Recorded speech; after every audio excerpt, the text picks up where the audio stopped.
All right, we are back on MorningLine on this Monday. Thanks for joining us. Nick Beres here. The number on the screen, 737-7587. What do you think? Is it safe? Would you, if you have a child at school age, want to send them back in-person class or keep them virtual learning? Maybe it depends on where you live. Give us a call and let us know. With us this morning is Beth Brown. She's with the Tennessee Education Association. Good morning to you, Beth. You got me loud and clear still? Good morning. There yes. You are. Hey, I'm trying to think. Have you been into some of the schools of late that are doing in-person classes?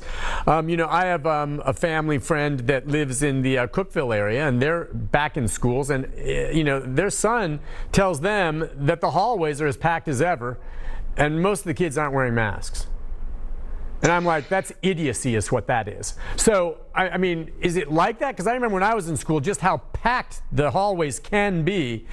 And if that's happening, I mean, have you seen it to that level, or is it supposed to be different than that? Well, I will tell you that when I was able to go out and visit some schools earlier in the fall, it's been several months. And so a couple of those factors are going to vary district by district, whether or not there's a mask mandate in schools. Of course, the Tennessee Education Association has certainly advocated for a mask mandate in all schools because we know that it's an important mitigation measure. And then there were some schools on my tour where they met me at the door and they said, okay, hi, thanks for coming, but you're not coming in. So the protections were really, really vary by district and by school, whether or not they're even allowing people to come in. Again, some schools have a mask mandate, some do not. But I will tell you, as a high school teacher, this is my 20th year in education. I've taught only high school. I know exactly what those hallways look like. And there is no way to socially distance in a hallway, particularly in a high school hallway. Yeah. And like I said, some of these schools, maybe there where he lives, my family friend, may have a policy, but it's just getting it to enforce and make sure all the kids have their nose covered and stuff. He's like, it's just not happening. We've got Doug on line one. Doug, good morning. Hi, Doug. What's on your mind?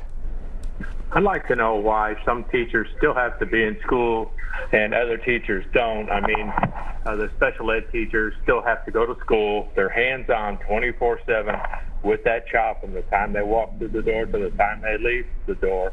And some of them are exempt from wearing masks. And my second point is, everybody that says, well, we need to stay out, they still get a paycheck. The people that don't get a paycheck, it's killing their family's economy and killing them from being able to provide for the family, making more of a burden on the social system. And the third thing I'd like to know is why is the progression of shots that are supposed to be distributed, why don't the teachers of special ed kids have the same priority as far as their shot as what the school nurse would have? And I the answer. Yeah, Doug, let's start with Doug's last question there, because that was one we were talking about during the break that I think is very important. A lot of people are wondering, the different phases of the vaccines. In 1A, we know who qualifies in that, but you want to open up the schools and get it going and have teachers protected. Why aren't they in 1A? I think they're in 1B, aren't they, Beth? And so the vaccines haven't started yet, have they, for most teachers? So there multiple parts there. So yes, educators were moved up in the priority list to 1B. The TEA certainly supported that decision, moving educators up in the priority list behind first responders and medical workers. What we are seeing, there are some educators in the state of Tennessee who've already received their second vaccination shot. There's many more, however, who have not received their first shot, and it varies county by county, and as to how many people are actually fit into category 1A. So they got to work through all of 1A before they can get to 1B. And so depending on the county and how many people in that county fit into the 1A category, that's going to impact how quickly educators have access to the vaccine. The other factor that influences how quickly educators can have access to the vaccine is the supply and demand chain. My understanding is, and when you look at the Tennessee Department of Health website and you look at the list of counties, there are some counties where it says we don't have any vaccines available at all. And in most they have very limited vaccines. And so until we can get more vaccine down into our state, it's going to be very, very difficult to get our educator workforce vaccinated. But getting them vaccinated, that would be the answer. If there was, enough of the vaccine, and hopefully that'll kick up and we'll see more of it available soon. Isn't that one big solution? If we can get all the teachers vaccinated, then that pretty much makes the point moot, doesn't it? Access to the vaccine is critical to moving back to in-person instruction for all. Yes. Yeah, I mean, that's a no-brainer. That's true of, I guess, just about every field where people have to work at home for whatever reason. One of his other questions along the lines of, is it true, though, that some of the special ed teachers are going back sometimes when other teachers in the same school may not, just because of the nature of what they do? I'm not familiar with that. Do you know? And maybe that varies from district to district. It is. Again, Tennessee is very much a local control of public education. There are some students who have special needs that are requiring educators to come into the school building. I couldn't say for sure about Metro Nashville if that's occurring at all. I do know that there are some districts where special educators are educators who work with students who are medically fragile or have other exceptionalities. It's a very different working situation for those educators than for, say, someone like me who teaches a high school English class. And it's, what we're seeing is a commitment from districts to continue to try to meet the needs of those students that have exceptional needs. And there are state and federal laws that protect those students' needs. And so districts are working very hard to comply with law and meet those students' needs and keep everyone as safe as possible. Gotcha. I know you got to do a balancing act there. Beth, let's go to Taylor. He's called in and see what he's got to say. Taylor, good morning. Hi, Taylor. Good morning, Nick. Good morning to your guest. I will start off by saying my children are beyond K through 12 and beyond college, but I do have a few remarks that might offend your guest, but I think there's a real problem, especially for the K through 5 or 6 population in this state. I'll start out by saying their math and English skills were only 34% proficient before the pandemic, and now it's dropped even below that. So obviously there's enough concern for the governor to attempt to make some changes.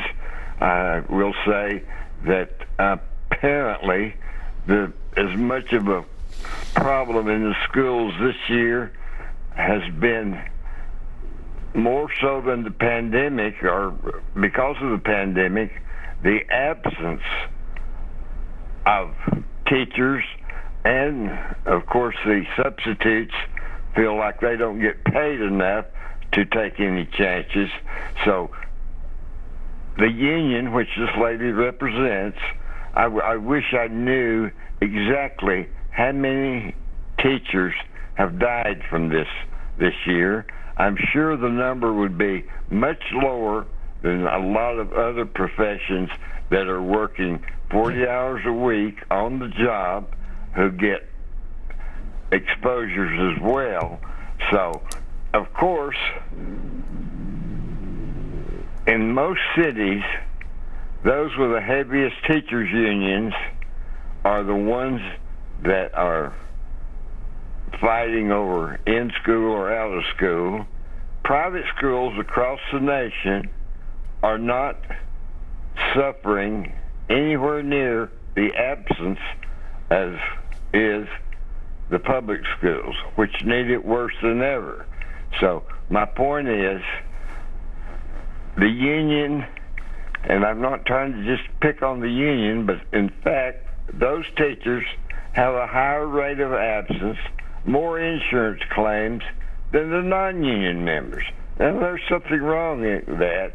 And of course, they oppose this governor. And so I just think we're not getting the true story with this problem because nationwide, the young children are not dying of this disease, and most aren't even suffering serious consequences. Although, of course, there might be some that have, but the numbers are over-exaggerated, and the absence of teachers in the classrooms is under-exaggerated. So. All right, let's, do you want to address some of that and maybe, talk about the role perhaps of the union? And he used an example of looking at what's happening in private schools and if that's a fair comparison in your mind. Okay, so I'll address both of those. First of all, the Tennessee Education Association is, and our local affiliates, our job is to advocate for Tennessee's educators and students and to help advocate for the best policies possible at the local, state, and national levels. That's what we do. We are very bipartisan in that effort.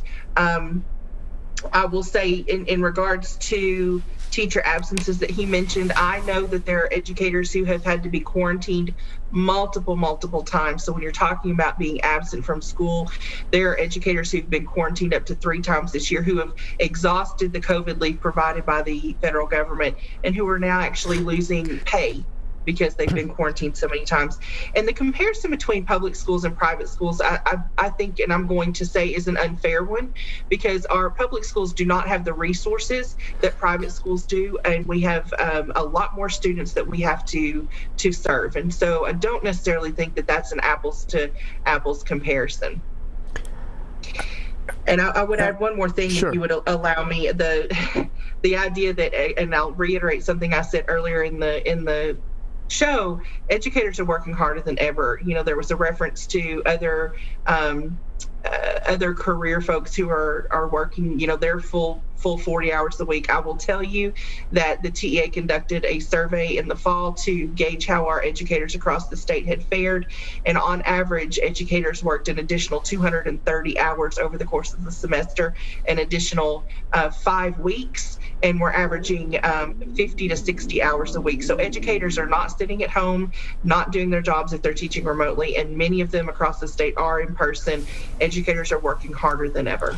Yeah, and I might have asked Taylor this, and I understand Taylor's a smart guy going through that, maybe what he thinks, because at least in my experience, being around teachers, whether they're private or public school teachers, they love what they do. They're sure as heck not getting rich doing it. They do it because it's something they want to do. And so I'm trying to get a sense here from those who are saying, well, what's wrong with these teachers? Why don't they want to teach? I mean, my take is that they want to do it safely. That's kind of just where I'm coming from on this, is that, they're not home trying to get out of this and get paid and not do anything or cool their heels while they're doing it virtually because they want to. I think 100% of them would say they'd rather be in the classroom if they felt they could do it safely, but they don't want to put their own lives at risk, okay? Or sicken any of these youngsters. Taylor's right. Most youngsters don't die. It's not just about the youngsters, though. So the kids get it and recover, all right? But maybe the teacher who's older gets it and dies. That's a problem, okay? So I don't know. I mean, that's my attitude, is that most of the teachers, I think, want to be in the classroom, okay? They want to. That would be their first choice, number one. And there's no, hidden well, they just like staying home every day and doing nothing, which is baloney. So is that not the case? I'm trying to figure out the logic behind people who are critical of this, except for those out there who just don't think that COVID's a big deal. And if that's you, you're a fool. So what do you think? Most teachers want to be in the classroom, do they not? Absolutely. Nobody wants to resume in-person instruction more than Tennessee's educators. We absolutely want to be back in our classrooms with our students because there's nothing that's better than in-person instruction. That said, we do have to worry about the health, safety, and well-being of not just our students, but our educators. I heard from our governor last week that you can't believe in public education and believe that in-person instruction is unsafe at this time. And I just could not disagree more.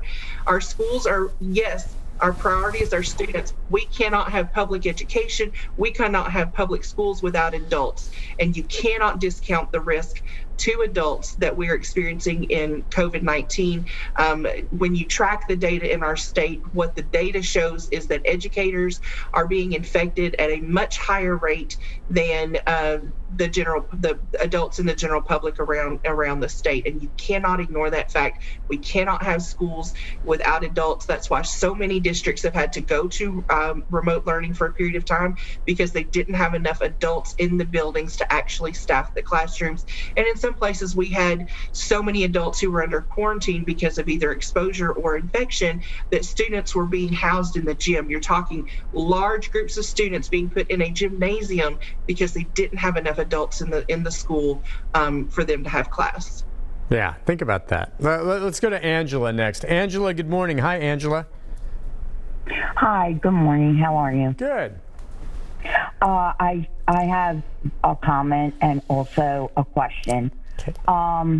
I am sure maybe that they're working harder at home, but as from experience watching my grandson on remote learning, a first grader in the Metro School District, the information is not getting across to the kids. It is not. There is nothing like in-person learning. Mm-hmm.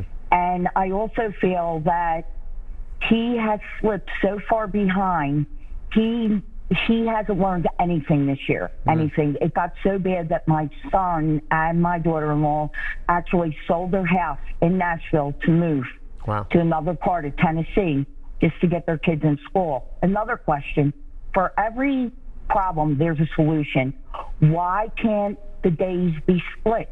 Why can't you go Monday, Wednesday, Friday, and Tuesday and Thursday? Thursday would be remote.